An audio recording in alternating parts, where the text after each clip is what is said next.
How's it going, guys? Matt here, MTG Ownage. Today we're going to be playing a new deck I just built, and it's like a party Luris aggressive deck. Really low CMC, kind of wants to just end the game ASAP. Low land count, nothing over 2 on the CMC. 30 creatures, 18 lands. Maybe 18 might be too much for this particular deck, but as you can see, it has some real annoying shenanigans. Let me see if I can just highlight those real quick before we get into some games. Well, the Archpriest, this is like a really powerful 1-drop in this deck. It just ends up doing so much damage a lot of times. Of course, some clever Lumimancers. It's a wizard. It's one of the few 1-drop wizards in red or white, so kind of got to have it. And it turns out to work pretty well. I'm running 3 code spells. He's pretty good to follow up. Second spell per turn. Very nice tempo play. Defiant Strike. Gotta have it with Clever Lumimancer. So I'm going to put these like instant sorceries over here. I'm running 1 Seagate. It's a warrior. If you have a big board of weenies, the pump's not bad. Selfless Savior. He's not any sort of party member, but hey, every party's got to have a dog, right? You ever seen a party with no animals? They always got a dog trailing behind. But this one, you can just sack to protect your creatures, and you can just play it again with Luris. So Savior's super amazing in this deck. Really strong. Just 1 mana to do all that is really good. Usher of the Fallen. This card is potentially the strongest Savannah Lions I've ever seen. You know, in the white. Yeah, of course, Ragavant's probably better if you're switching other colors, but also Ragavant's not on in standard. So really strong standard card. The Spirit Warrior's a cool card. I really like it. And it's a warrior, and it makes warriors. So some crash throughs. Now, this is pretty good when Lumimancer gets big, and the trample can come into play, but mostly it's just to pump Lumimancer and draw a card. Just like a filler card here. Now, I'm running some weird cards like the Sneaking Guy. This is just to help close out games. I'm only running 1 of him, but he is a rogue, and I need more rogues. I do have 1 on the sideboard in case someone is like really hard to get through to. We'll go over the sideboard in a second. And I'm running 1 Light Scribe. I didn't want to go too heavy into the 2 drops, but I did anyway. So it's a cat cleric, and he can buff your whole team with these cards. I got a couple aspirants. Now, this card's really good. This might actually be better than like some of the other clerics I have, so maybe I should be running 4 Luminarch aspirants. It's possible. It's a really strong card, but I don't really know what to take out. I guess I could take out like 1 code spell. I could probably take out, I guess it'd be code spells at this point, or maybe this Light Scribe. The Light Scribe's cool too. And I'm running 1 Thunderous Orator. This guy's kind of neat. He can have a lot of keywords. 2/2 Wizard that can be like, well, it's already got Vigilance, but it can also be First Strike, Death Touch, Indestructible, Lifelink Menace. Mostly I'm not going to get any of those, though, so this actually might be not the best card here. And kind of same with the Magmatic Channeler, a little weak. Fire Prophecy, another direct damage that draws a card. Kind of goes really well with my others, but I kind of feel like if I'm going to drop anything, it's probably going to be these 2 wizards. I just don't know what to put in. It's really hard to find enough wizard slots. We got the Lumimancer. There's really no other wizards that fit this deck, so yeah, that's why I'm running these 2 wizards that have some utility. Robber of the Rich, absolutely amazing. So yeah, if I could change things, I would probably, I don't know, we'll see. Let's do some games, see how it goes. We will talk about the sideboard real quick. Just another Sneaking Guide, some Containment Priests to potentially flash out, Magistrates, because yeah, Magistrate's good. Some Light of Hope could come in handy. We're running 1 Shadow Spear in the sideboard in case someone's running a lot of Indestructible, I guess. I'm not sure. Daxos for aggro and people that are trying to burn you down really quick. That little life gain might make a big difference. Some Rip Aparts just to have some utility. And I'm running 1 Goblin Wizardry. This is a pretty odd thing to have in the sideboard, but what I was thinking was if you're playing against someone that is just always ready, like a control deck, you can play this at the end of their turn, and then they have to spend their mana to deal with it during their turn and leave you a little open. So kind of an anti-control. I might actually do 2 of those instead of somebody can Containment Priest. So I didn't. How does this? I don't know. Whatever they did to the sideboard is kind of weird. So I can't even just add another Goblin Wizardry here. What is this even? I don't know. I'm not using this best 3, non-best of 3 shenanigan stuff. Whatever. We're just going to continue. 14 cards. I haven't even named the deck. We'll just call it a Tempo Party. It's a Tempo Party. So yeah, we're going to do best of 3. That way we don't go against a bunch of illegal cards. That's what tends to happen when you play best of 1. You're like, I don't really want to deal with the sideboard. Let me just play best of 1. And then you realize, oh, best of 1 isn't standard. This is like some other format that doesn't exist because people are playing these weird arena cards that aren't in standard. I still don't get why they do that. It's not cool. All right, these snarls are actually hurting me because I don't have a plains or a mountain. So I can't turn 2 aspirant or I can't turn 1 something. So that kind of messes up my tempo. It's something you kind of hope won't happen, but I think we have to go first turn Usher. It's just too important not to do here.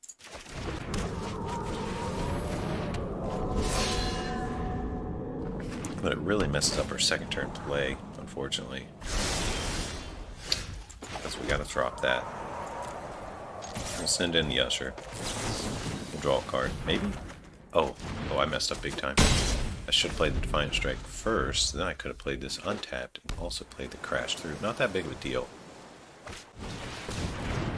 But big enough that it could matter. Alright, so we go Aspirant here, obviously, right? First, let's play the Snarl. Real Plains. Yeah, we gotta do the Aspirant, I think.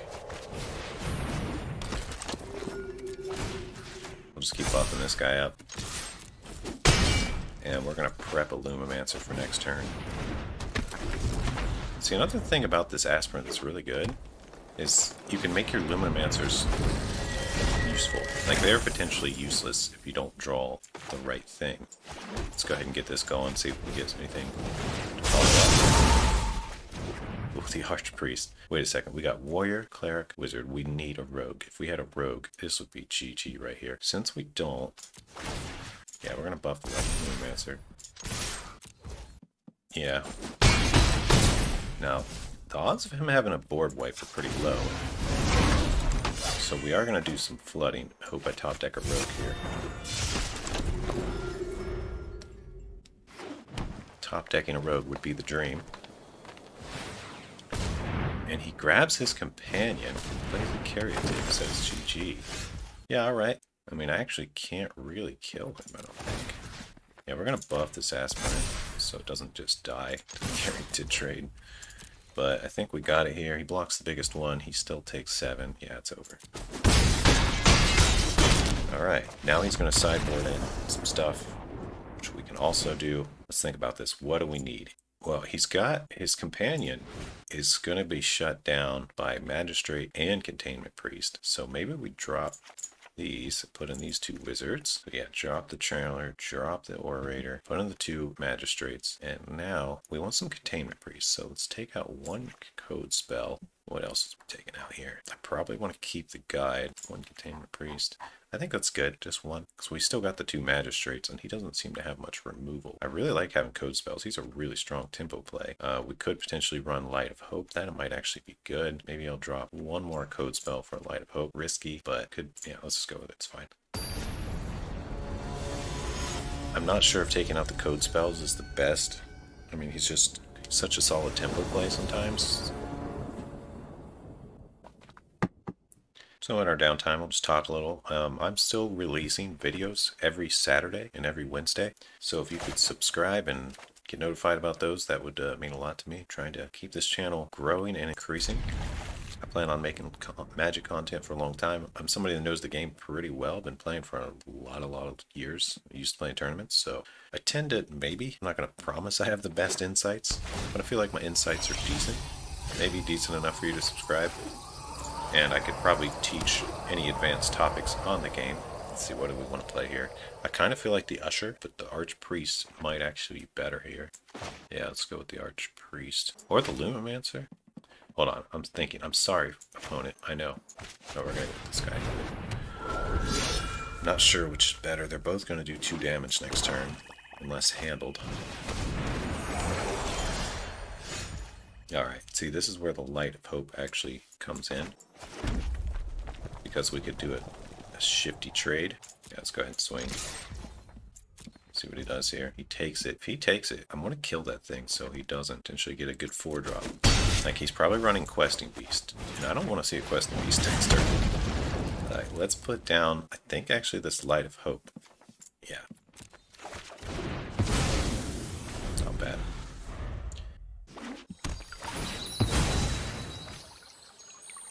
I'm not feeling so confident about this particular match. I feel like he's got a solid start going, but he doesn't. Well, he gets another tap land. His tap lands are really hurting him in this scenario. Alright, so I think we're going to play this and make him have less cards in hand, or more cards, and see about getting a bonus card. Because everyone loves bonus cards. Oh, there's an eliminate. Very well.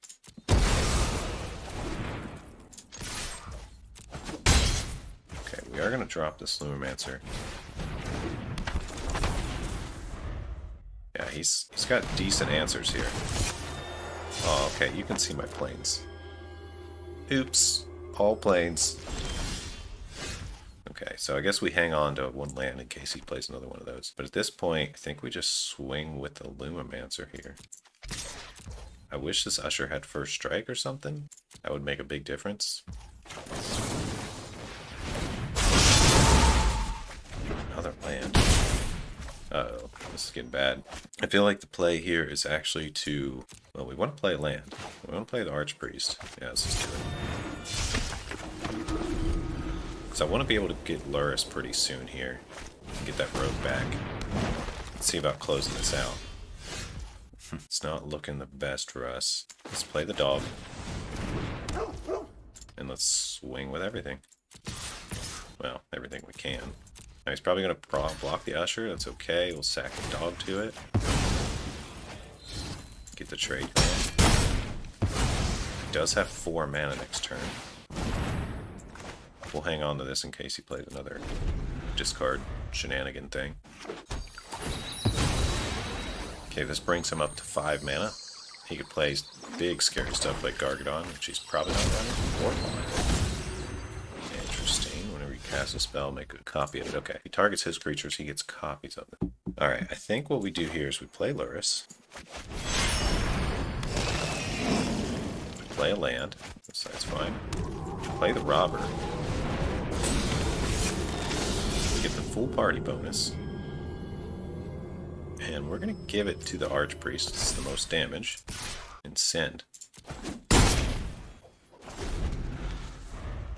Risky play. If he's got just the right card, like that. Yeah, that probably ends it. Alright.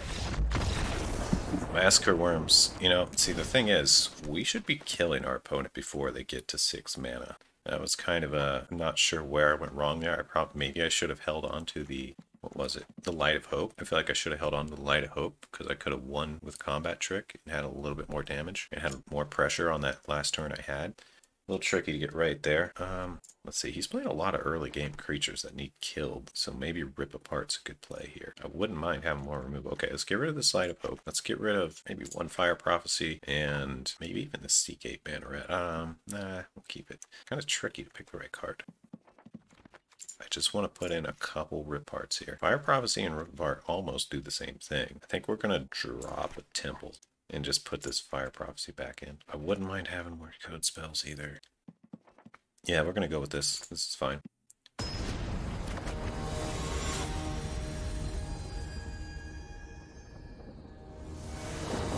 Let's see what we can do. Oh, God, I can't keep this. This is actually not keepable. Okay. Oh, no. Do we have to mulligan again? I mean, I do have a card draw, but my tempo's really bad here. I don't want to go down to 5, though, so we're going to keep. Put back a Rip Apart. It'll be the hardest one to play. We'll go first turn. I think we'll go first turn Dog. The Archpriest is not going to be more than a 1/2.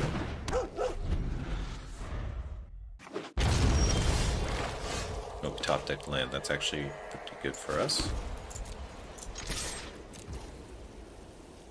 Yeah, we're gonna get some damage in and see what we get here. Ooh, nice. So I should have done that first because I can now second spell. I'm gonna put it on itself at this point, but yeah, I could have netted 1 more damage if I Defiant Strike before combat. I didn't think about the potential of drawing a code spell.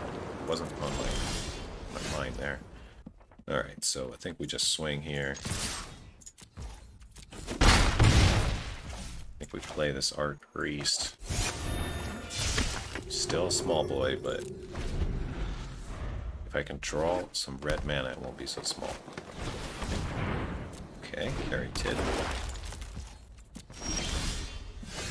Alright, this is getting a little risky at this point. We'll see if he blocks the dog. No, he doesn't, okay. So next turn he's going to have up to 5 mana. That's enough to be scary. Do we get Lurrus or the Containment? Lurrus isn't actually useful yet. So I think we hold the Containment Priest. Let's Probably worth noting that there's really no perfect play here. Oh, he plays the Spirit Bear. See, these slow starts are where we lose it. Okay, let's play this Priest. Oh no, we've got all red cards and no red mana. Guess we just swing out here and hope for the best. Honestly, you know, what else do we do at this point? Yeah, we'll save.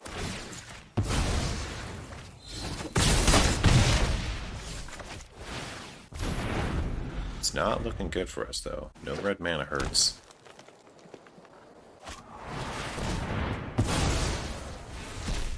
I thought he would have played a 6-drop there, but okay, we'll take that. Oh, I've got so many cards you can have. You can have this one. I should have actually maybe gave him the Robber because I have Boros. Okay, there's a Seagate. This doesn't actually help much, though. I guess we just Luris and pass. Pretty ugly turn, unfortunately. Yeah, he's got so much mana that I don't expect to win anymore, but we're going to see if we can sneak it through. There's Garuda. He got rid of my Containment Priest, so... And he's got a pass. Okay, it's over. GG. This is actually the first loss I've had with this deck. I played some off stream, and I think I went like 3 or 4-0. Now there's one loss. That was pretty close, though. It was... I don't know, should I have mulliganed to 5? Sometimes RNG just happens, and there's nothing you can do about it. That's one of the things that really annoys me about this game, is sometimes you sit down to play, and no matter what you do, you will lose. And it's like frustrating to spend a bunch of time on a game where no matter what you do, you're going to lose. It's like one of the most frustrating things, because you don't know it until you start top decking terrible cards like 4 times in a row. If you just like had some advanced knowledge that you would lose, you could just concede and save your time. But there's always like, if I top deck the right card, and then your deck's like, oh, how about a thing you shouldn't have put in your deck? I don't know. There's always something you can take away from it, though. You can always learn something. I don't know. We'll see. Let's play some more. Deck, this is not cool. I guess I'm gonna keep it. This is not a good hand. This is like last game, basically. Okay, that makes it a little better. We're gonna start with an Usher. Since I have 2 of them. It's fine if he kills it. Oh, yes. That was the top deck we needed. I think we just rush out Archpriest into Code Spell. Buff up the Usher.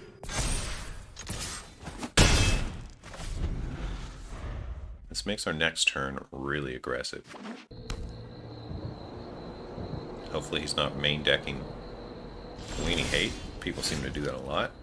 Okay, play land. I think we play the Robber here for the maximum damage.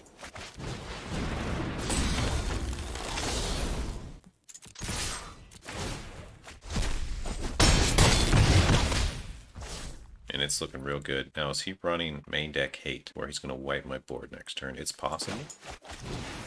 We're going to take that risk to go for the kill. Which maybe I didn't need to do since I have Fire Prophecy, and I can potentially kill whatever blocker he put out there. Can't kill that, though, so I guess this was the right choice. And at this point, we do just go ahead and do a full send. See what we get. Oh, Banishing Light. Not bad. Doesn't matter really what he blocks. I think he's dead regardless. Yeah. And I could have followed up with Banishing Light on his Questing Beast, which would have been hilarious. So I don't really know if I need any of this stuff against this guy. He didn't play much that we saw. We saw Banishing Light, which we might want some Rip Hearts for. So maybe we drop 1 Prophecy for 1 Rip Heart. Let's get rid of this Orator and Channeler for more combat tricks. Alright, a little bit of enchantment destruction.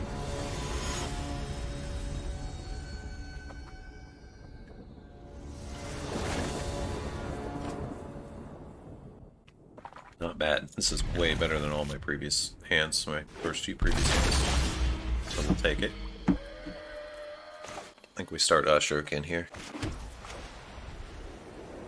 I actually kind of like starting Savior.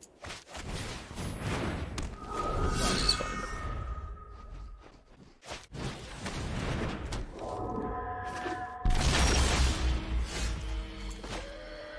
okay, so the Eidolon.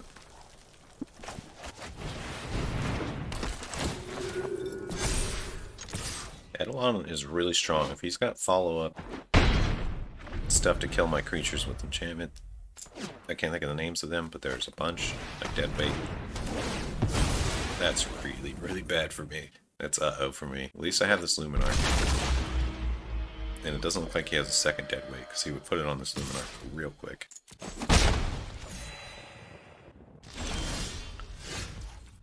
Alright. Well, I feel like the play here is definitely get this Savior out ASAP. A little protection. We'll go ahead and code spells.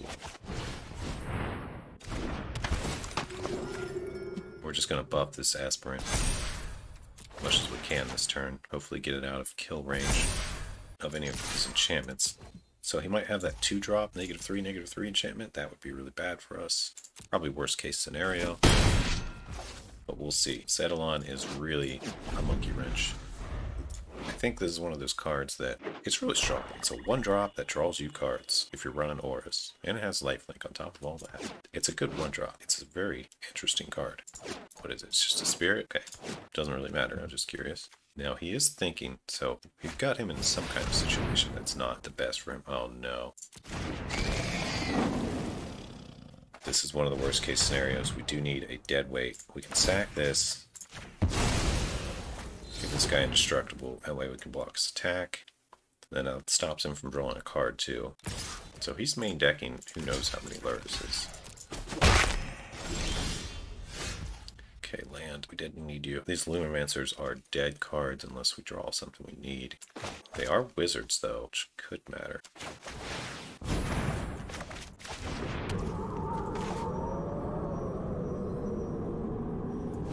Dang it. See, the thing is, he's just going to keep playing that Deadweight and kill everything we play. I can sort of get around that by getting things to 3 toughness. The thing is, I can't swing now because I had to buff the Archpriest. Yeah, I'm going to be honest, this is looking like a really hard one to win. I'll see what I can do, though. So if he wants to draw a card, he's got to kill the code spell. Which he should have done last turn because I have no way to... That was a misplay on his part. Because he would have drew a card, basically. Guaranteed.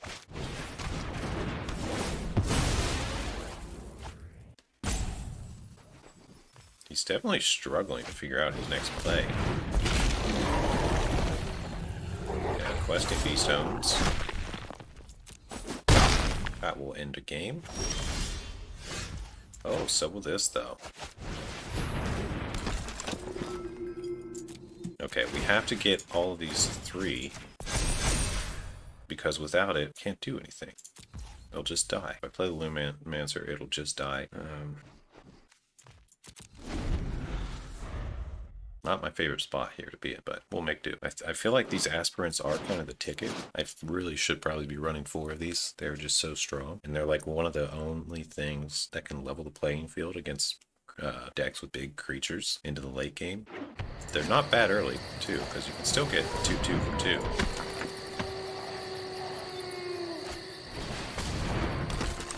He's main decking his sideboard. Hey, just a tip here. Don't main deck your sideboard. This isn't Commander. I'm gonna let it through.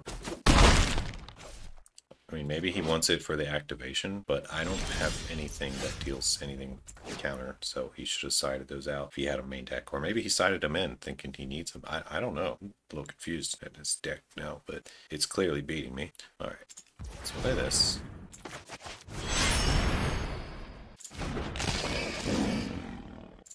And I think we need a warrior. So I think I play this warrior. This is no good though. I mean, I can buff up Luris, which is probably the best choice. But man, I am so dead. Usher's just gonna die to dead weight. Yeah, I guess I just keep making Luris big. He's got lifelink. I still can't swing. It's amazing how much just an Eidolon and a dead weight in a Luris, just these 3 cards can shut me down so hard. The only reason I'm in this at all is because of these Aspirants. So maybe playing that was a mistake because I just gave him a card. Probably was.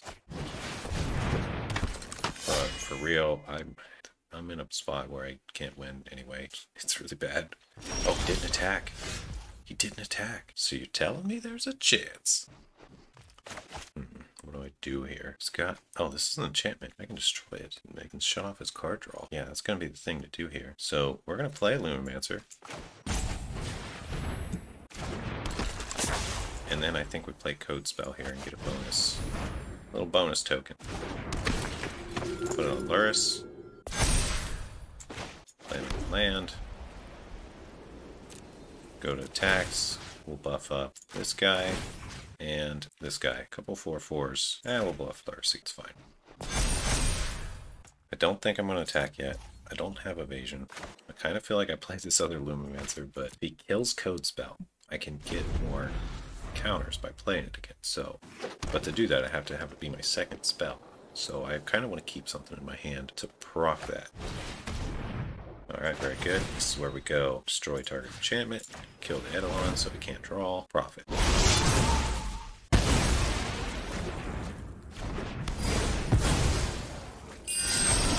This Test enchantment is going to become a problem. There's his third sideboard card. Honestly, the reason we're in this at all, let's be real here, is because he has his sideboard in his deck that is for control mono blue decks, which obviously I'm not. So if he was like a tiny bit better at this game and sideboarded out his main deck hate for other decks that aren't mine, we'd be dead. Like if these were all something irrelevant, we'd be dead. He basically like his, I don't know how else to say it, but it's very clear to me that these Destiny spinners are not good. However, their second ability could come into play here, so that's kind of scary. Alright, he can still play the dead weight. It's a problem. I want to play the Code Spell again. So I think we go Lumimancer. In the Code Spell. Code Spell's going to buff himself. Go to combat. Let's just buff the crap out of this Code Spell. And maybe we'll go one here, it's fine. He's not going to kill the Code Spell again, so... let's play this Lumimancer. Man, we're like really dead here. It's actually quite a pickle. We'll play it out though. If I could just draw Rip Apart, this would be a whole nother story. Or even the other thing. But really, I don't want to play anymore. Like, I accept this as loss. This is what I was just talking about before this game. It's one of those things where you like, basically, you've lost, but you're still stuck playing the game. You don't want to concede, because if you actually top deck the card you need, you could be okay. Oh, I can't put counters on things anymore. And I don't have any removal for Vorinclex. Yeah, look, I could drag this out for like a really long time, but it's a loss. It's like guaranteed a loss. How are we going to kill him? The bottom line here is we have to draw a rogue and get our flyer online, but that just isn't happening. Do I give it one more turn? Code Spell is completely useless. This is also completely useless. Whatever, let's put it on your creatures. Let's just highlight the flaws of this client. I'm literally clicking like crazy, and it's like, nope, you're clicking Luris, but I'm not going to allow it. Hey, Wizards, you want to fix your client? Anytime now. I don't know, maybe they do that so you don't accidentally click the wrong target, but when something procs, you can't just click something immediately. There's like a forced delay before you can click, and it like resets that delay if you click. So you can like sit there and click the same target for like hours, and if it's even if it's a legal target, it won't work. I don't know why they have that. I guess it's just, like I said, probably to prevent the whatever.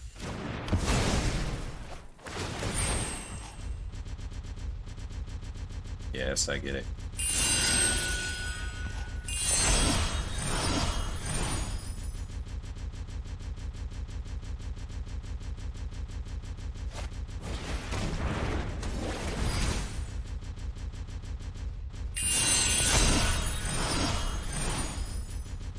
And now another annoying problem with the client is you literally can't pass a turn. Just watch. Pass turn. Excuse me, I'm passing. Yes, go ahead. I'm passing the turn. It says auto pass. I'm passing. There's nothing relevant here that I could do. I pass. I pass the turn. Already passed. Yes, I pass. No matter what you do, I'm passing. Unless you put me in an obvious situation which I could use myself as savior, I pass. That's like the super obvious thing here, right? Yes, I passed the turn. It's your turn. We're waiting on you. We're not waiting on me. We're waiting on Wizards of the Coast to design their MTG Arena client better. So maybe they'll fix that before. Like, this guy's probably mad. He's like, I can't believe I'm being roped. You're not. I'm not roping you. I passed. I passed the turn. It's your turn.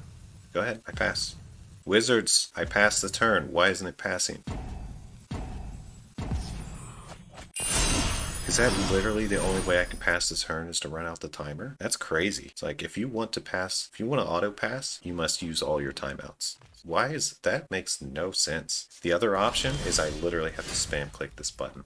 Alright, so we've lost. Let's just make an example of how bad this client is. That's why not. Submit 0, but it doesn't matter. Full send. Pass. This is the only way to auto pass. You can't just click it once and think that it works.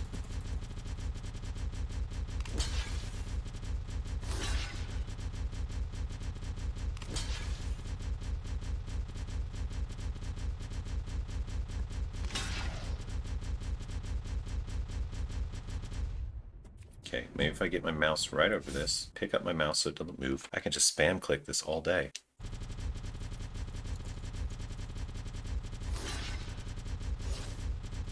This is like good for your rhythm practice. Come on, dude, go. I've lost, just pick. I'm literally just doing this to make fun of the client at this point.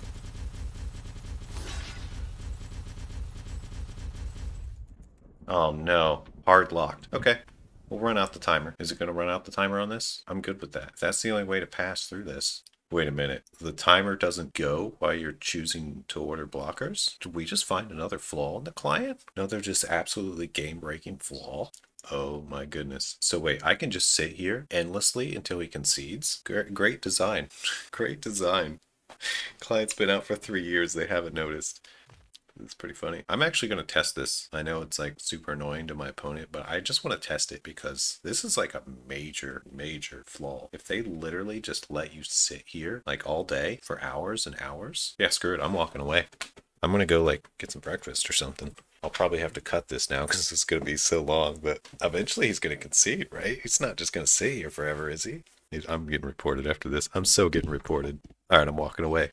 Literally gonna go do something else and just let this see. Oh, we do have a rope. We do have a rope. That was really long though. That was like I don't know, I had to time it, but that was like a lot of bonus time they just gave me for no particular reason.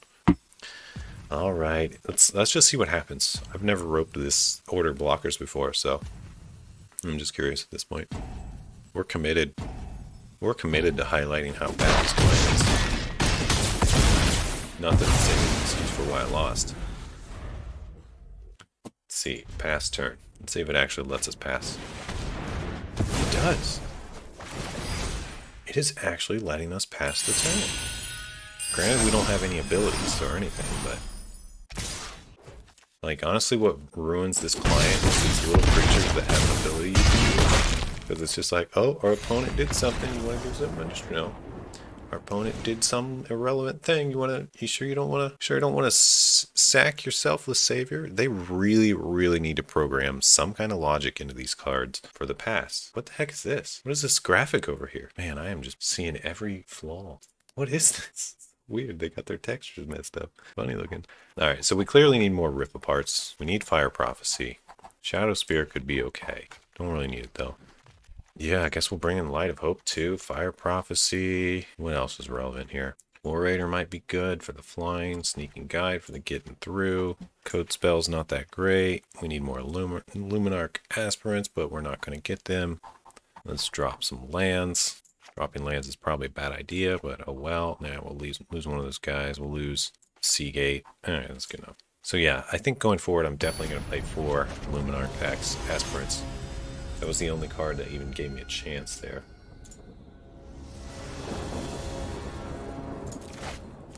Okay, so we are 1-1 now. Oh my god, this hand's awful. This hand is so bad. I'm going to keep it anyway, though, because I don't want to lose a card, and I can at least go first turn crash through. And get my card back.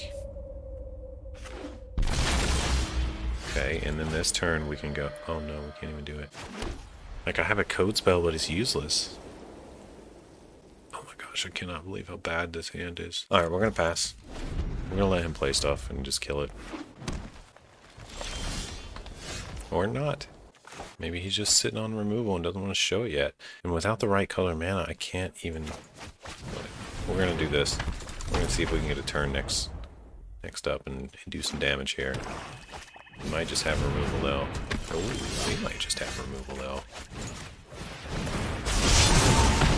I think we're going to put down this code spell. I mean, it's not that useful. We do have removal for days, so if he just keeps playing stuff we can kill, it's actually okay. It's not good, but if he just drops like a questing beast here, we're actually kind of in trouble. This is fine. I will defend the land from all influence. This is totally fine. There's a land. Let's go like this. Get a card. Ooh, there's a savior. That's pretty good. I think we just Defiant Strike again. We'll probably just kill this Nissa. As much as I want to do damage, just giving him cards all day is going to be bad for me. Here's another one, alright. But at least he doesn't have much to do with it, other than just bringing this 3-3. Why are they running so many Nissas? Weird.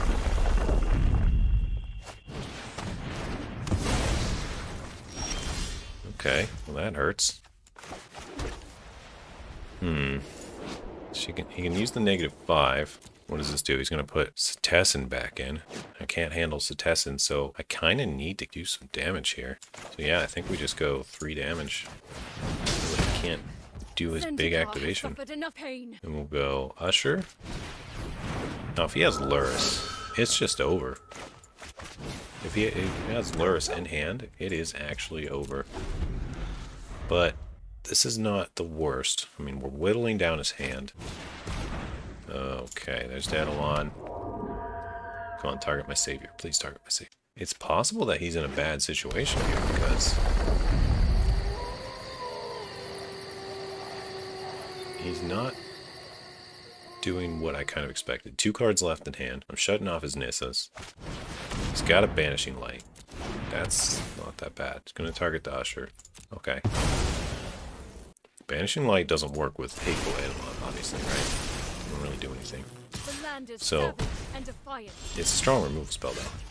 Yet another Plains. Now, we need to get rid of Nissa, and this is like a big problem. So, I think what I do here is I play the Rip Apart on the Daedalon, shut off his card draw, any potential card draw, and I think we're going to just swing in Nissa here. Give it the Defiant Strike. Seems like the obvious play to me. I will fight We got even harder. Lumimancer to follow up. What this does is it basically makes it so Nissa can't get to the 5 again, because I don't want his recursion to come online. However, if he keeps dropping lands... Also, it's worth noting that Nissa has saved him like 10 damage already. Like, I could have him down to 8, but that's not very useful if he's got a full board state of everything he recurred and a Cetessin champion and a card draw. So it's actually still better to kill the Nissa. Jeez, does it make it annoying to try to end the game here. So we'll just keep working it, keep working that value. We will protect my deck is kind of out of its shine point. Like turn 1, 2, 3, 4 is where it shines. After that, it's just like, oh god. Hopefully I could do something. As much as I'm tempted to kill the Banishing Light with Rip Apart. Oh, he cycled. Okay, that's kind of a good sign, but I really think Nissa dead. Okay, there's another land. I think we hold that. Let's see. I kill the Banishing Light. Clever Lumimancer grows some. And I get my Usher back. I feel like that's the play. And I can still get Nissa low. Yeah, let's do it. Destroy, Banishing Light.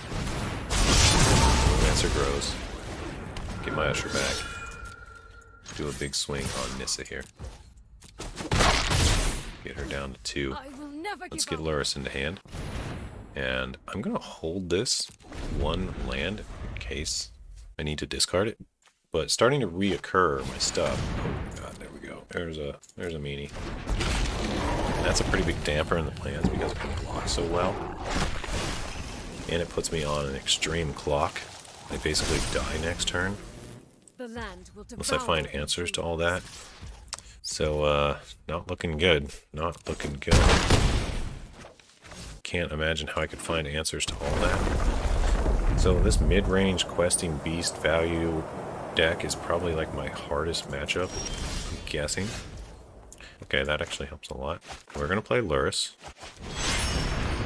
Probably should have tapped my red mana because obviously I don't need it. And then we can do the Aspirant. I have no way of getting through to that Nissa. And Nissa's going to make a menace creature thing again. I think we just play everything here. For the best. Let's buff up Luris. It's the only thing that could block the questing beast. We're going to go no attacks. We'll see if we can do anything good. It's going to be hard. It's going to be real hard. But if we get really lucky, we could do some things. The world will shake you loose. He's going to do the full swing. He's holding one card. So we obviously block here. And we have to block this swamp. So we'll do it.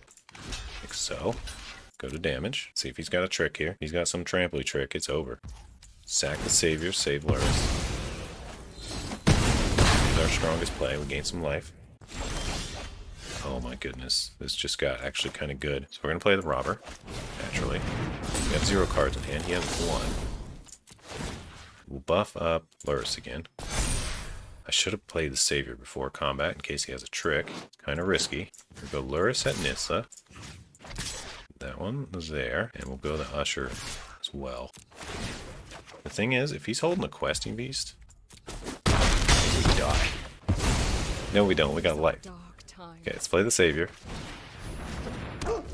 We got nothing to put this grasp on, but we can activate the Usher. Get another trigger. Did we just pull this off? Let's see. Oh, we did. Oh my goodness. Alright. Thank you, Luris. Luris and Luminarch Aspirant were like the stars of that show right there. So, like, I'm probably going to end this video here because it's getting kind of long. Those were 2 best of 3 matches, but we really got to see some interesting shenanigans. We didn't see the Archpriest go off. It's always really cool when the Archpriest gets the full power because something that hits for 5 for 1 mana is just insane. But clearly, we need more Aspirants, and we need to figure out some Rogue and Wizard problem. I guess it's not that big of a deal, but we're going to drop this Orator, and we're going to drop this Channeler, I think, too. I kind of like the Channeler. It's not bad. Maybe we'll leave it in there. But I think, need to go down a land. I feel like maybe even this Temple, since it comes into play tapped. Yeah, we'll go down a land, and you know, everything's just so cheap. We don't need that many lands. We got 17. Really, once we're at like 2 or 3 lands, or even 4, 4 is like maximum we need because that's like Luris and something from the yard. But beyond 4, we never need more than 4 lands, and even 1 or 2 is fine. We can win games on a couple lands. So that kind of makes the Seagate a little worse, even though he's a 1-drop warrior. So I think I'm going to take out the Seagate, or at least put it into the sideboard. Or more grindier matches where I pretty well guaranteed to get up to 5 mana and can pump my whole team. Because if you think about it, if I have like a board like I did in that last game and I use him, that's like, what, 7-8 damage additional? It's pretty big. Could be very relevant. But there's probably better cards like this Aspirant. So we're going to go like this, put in a few more Luminarch Aspirants. Definitely an amazing card. And we can run one more thing. I could run another Code Spell. It is a card that's kind of cool for just taking out. I could also main deck like a Light of Hope maybe, or a Rip Apart, just like 1 Rip Apart main deck. Yeah, I think I'm going to do that. I kind of like that idea. Just 1 Rip Apart main deck. It's just a generally a spell that's always going to be useful. All right, so that's the new deck. If this video gets like, I don't know, what's more than my usual. If this video gets 10 likes, I'll do episode 2 of the Temple Party. And until then, we'll see you later. Shout out to my viewers and commenters that are following me. Appreciate you guys. Mostly Sean and Ryan, and there's a few others, but thank you guys for just following and commenting and all that. It does mean a lot. And don't forget other people to subscribe if you're not subscribed. Help me grow, help me get up in subs. When I get to a certain number, 500 and 1,000, I'll do some more giveaways, and we'll go from there. Let me know also if you want to see any of these other decks that I haven't showed. Some of them are pretty cool. There's old Is It Blitz, this 5-color Hyper Res. Have I played this? I don't remember. This Mancer, which is a terrible version. I don't like this deck, but I'll leave it here. K Thinks Buy is a pretty fun deck. I really like this one. I'm not going to spoil it, but you can see the card that it kind of revolves around. I basically...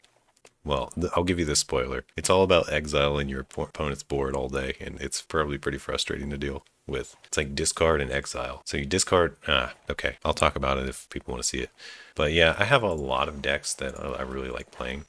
And some of them are pretty fun and stuff you don't see. I really like to break the meta. I don't like playing the meta too much. I might play the meta just to understand it, but once I've played it a little bit, it's very boring because it's like the same thing over and over. So I like to try new things and build new decks and see if I can break the meta and do things people have never seen before. All right, enough blabbing. See you guys later. Peace out.